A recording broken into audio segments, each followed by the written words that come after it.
Assalamualaikum warahmatullahi wabarakatuh. Saya Adelia Trihandiani, NIM K711903, kelas 4A PGSD UNS Surakarta.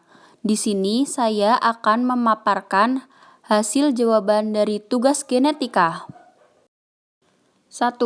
Buatlah sebuah kasus tentang perebutan anak yang diselesaikan dengan mengecek persilangan golongan darah kedua orang tua yang berebut. Untuk meyakinkan hasil dari persilangan tersebut, dilakukan juga tes PCR. Jelaskan bagaimana proses tes PCR terjadi sehingga disimpulan bahwa anak tersebut memang benar anak dari orang tuanya. Pada tahun 2014, ada bayi yang ditemukan di depan panti asuhan yang diberi nama Fauzan. Setelah Fauzan berumur 4 tahun, kemudian datalah 2 pasang orang tua yang mengaku sebagai orang tua kandung Fauzan. Fauzan bergolongan darah O, Pak Santo dan Bu Lita bergolongan darah A, B, dan O, Pak Didi dan Bu Ana bergolongan darah O dan O. Setelah mempertimbangkan data di atas, manakah sebenarnya orang tua kandung Fauzan? Pembahasannya adalah yang pertama pasangan Pak Santo dan Bu Lita. Pak Santo memiliki golongan darah AB, genotip golongan darah AB adalah IAIB heterozigot. Kemudian golongan darah Bu Lita adalah O, genotip golongan darah O adalah IOIO zigot. Untuk P1-nya adalah IAIO. Kemudian untuk genotipnya adalah IAIB dan IOIO. Kemudian untuk F1-nya IAIO sama dengan golongan darah A, IAIO golongan darah A, IBIO bergolongan darah B, dan IBIO bergolongan darah B. Jadi kemungkinan anak dari pasangan Pak Santo dan Bu Lita bergolongan darah A 50% dan juga golongan darah B 50%. Kemudian yang kedua pasangan dari Pak Didi dan Bu Ana. Pak Didi memiliki golongan darah O, genotip golongan darah O adalah IOIO homozigot, dan Bu Ana juga memiliki golongan darah O. Genotip golongan darah O adalah IOIO homozigot. Untuk P1-nya adalah IOIO, kemudian untuk genotipnya IOIO dan IOIO. Kemudian untuk F1-nya IOIO golongan darah O, IOIO golongan darah O, IOIO golongan darah O, dan IOIO golongan darah O. Jadi, kemungkinan anak dari pasangan Pak Didi dan Bu Ana bergolongan darah O 100%. Dari kedua data tersebut, maka dapat diambil kesimpulan bahwa Fauzan adalah anak kandung dari Pak Didi dan juga Bu Ana. Lalu, apakah yang dimaksud dengan tes PCR? Reaksi polimerase berantai atau dikenal dengan polimerase chain reaction merupakan suatu proses sintesis enzimatik untuk mengamplifikasi nukleotida secara in vitro. Metode PCR dapat meningkatkan jumlah urutan DNA ribuan bahkan jutaan kali dari jumlah semula, sekitar 106 sampai 107 kali. Setiap urutan basa nukleotida yang diamplifikasi akan menjadi 2 kali jumlahnya. Pada setiap N siklus PCR akan diperoleh 2N kali banyaknya DNA target. Kunci utama pengembangan PCR adalah menemukan bagaimana cara amplifikasi hanya pada urutan DNA target dan meminimalkan amplifikasi urutan non-target. Soal yang kedua, untuk mengecek seseorang mengidap virus COVID-19, dilakukan tes antibodi dan antigen. Jelaskan perbedaan keduanya dengan detail dan mengapa tes antigen lebih diakui daripada tes antibodi. Perbedaan tes antibodi dan tes antigen. Nama lain tes antibodi yaitu tes serologi, sedangkan nama lain tes antigen adalah tes diagnosa cepat atau rapid swab. Sampel dari tes antibodi yaitu darah, sedangkan sampel dari tes antigen yaitu lendir dalam hidung dan tenggorokan. Sasaran tes antibodi yaitu antibodi dalam darah, sedangkan sasaran dalam rapid test antigen yaitu protein dari virus corona. Diagnosa tes antibodi yaitu sebagai proses screening awal dan diagnosa tes antigen yaitu identifikasi virus corona aktif. Lama deteksi pada tes antibodi yaitu 5-10 menit dan lama deteksi pada rapid test antigen yaitu 20-30 menit. Akurasi tes antibodi yaitu kurang akurat, sedangkan akurasi tes antigen yaitu deteksi real time sensitivitas hingga 80%.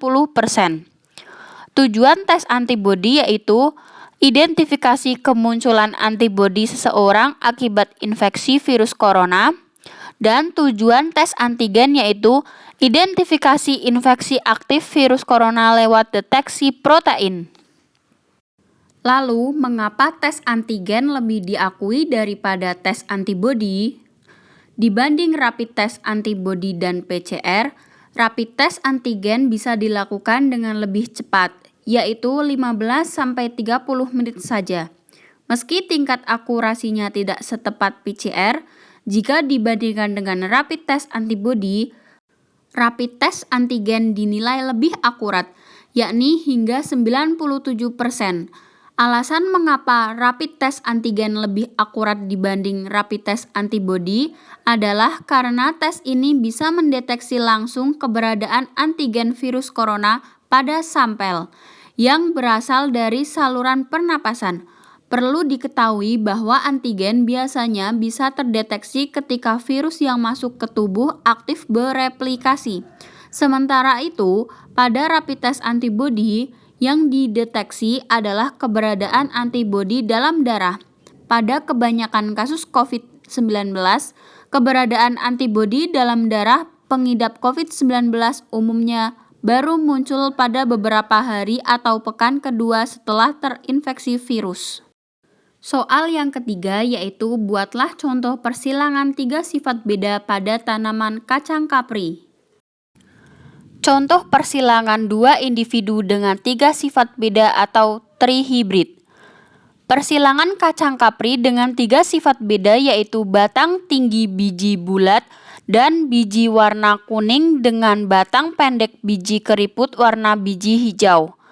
Keturunan F1 yang dihasilkan adalah seperti terlihat dalam tabel, di mana P1 yaitu T besar, T besar, K besar, K besar, B besar, B besar dengan fenotip tinggi kuning bulat dengan disilangkan T kecil, T kecil, K kecil, K kecil, B kecil, B kecil, B kecil dengan fenotip pendek keriput hijau. Sehingga mendapat gamet T besar, K besar, B besar dengan T besar, K kecil, B kecil. Sehingga diperoleh F1 T besar, T kecil, K besar, K kecil, B besar, B kecil.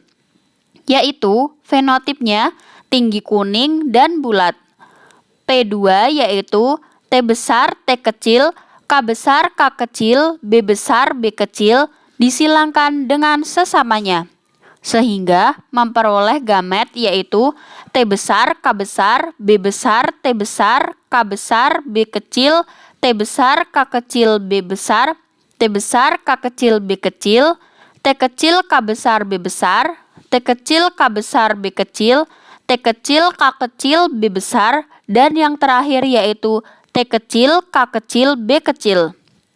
Dari tabel tersebut dapat disimpulkan jumlah alel-alel yaitu yang pertama, alel T besar, K besar, B besar yaitu batang tinggi biji bulat warna kuning sebanyak 27, T besar, K besar, B kecil atau batang tinggi biji bulat warna hijau sebanyak 9, T besar, K kecil, B besar, batang tinggi biji keriput warna kuning sebanyak 9, T kecil, K besar, B besar, batang pendek biji bulat warna kuning sebanyak 9, T besar, K kecil, B kecil, batang tinggi biji keriput warna hijau sebanyak 3, T kecil, K besar, B kecil, batang pendek biji bulat warna hijau sebanyak 3, T kecil, K kecil, B besar, yaitu batang pendek biji keriput warna kuning sebanyak 3,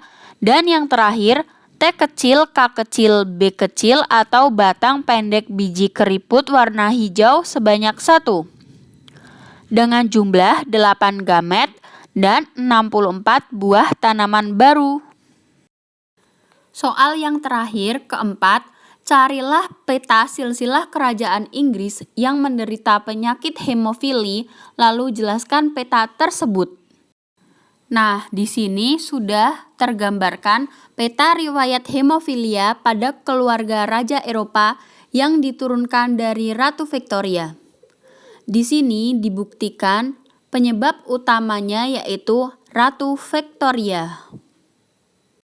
Penjelasan dari peta tadi yaitu penyebab Ratu Victoria dapat menjadi pembawa penyakit genetik hemofilia adalah beberapa keluarga kerajaan besar di Eropa akrab dengan praktik perkawinan sedarah atau insest. Padahal pernikahan antar saudara di keluarga dapat menimbulkan efek buruk untuk keturunannya.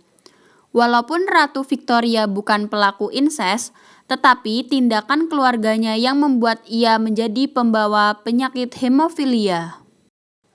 Kemudian penyakit ini mendapat julukan penyakit kerajaan. Ketika Ratu Victoria, nenek buyut Ratu Elizabeth II, melahirkan anak ke-8-nya, Pangeran Leopold.